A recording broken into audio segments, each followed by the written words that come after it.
2 లక్షల ఉద్యోగాలు ఇస్తాం మొదటి సంవత్సరంలో అన్నాడు. మరి ఇప్పుడు పిల్లలు రోడ్డు ఎక్కిండ్రు ఆల్రెడీ. ఉస్మానియా యూనివర్సిటీలో ఇతర యూనివర్సిటీలలో ఇప్పటికే ఆందోళనలు చాలు అయినాయి.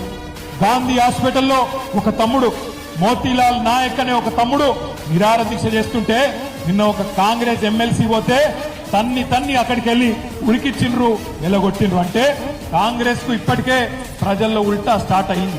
ఉద్యోగాల విషయంలో మోసం అర్థమైంది, రైతు భరోసా విషయంలో మోసం అర్థమైంది, రుణమాఫీ విషయంలో మోసం అర్థమైంది, మహిళలకు పైసలు ఇయ్యరని అర్థమైంది, కరెంటు రాదని అర్థమైంది, ఎరువులు విత్తనాలు దొరకాయని అర్థమవుతున్నాయి, చెరువులు ఎండుతున్నాయి, కండ్ల ముంగట్నే కనబడుతున్నది, పట్టణాభివృద్ధి ఆగిపోయింది, కండ్ల ముంగట్నే కనబడతా ఉన్నది. కానీ నాయకులు మాత్రం డైలాగులు కొడుతున్నారు. మీ ఎమ్మెల్యే సంజయ్ లాంటి నాయకులు డైలాగులు కొడుతున్నారు. అభివృద్ధి కోసం పోయినాం. ఏం అభివృద్ధి జరిగింది 6 నెలల్లో? ఒక్క విషయం చూపెడతావా కొత్తగా జరిగింది? ఏదీ లేదు. పెట్టుబడులు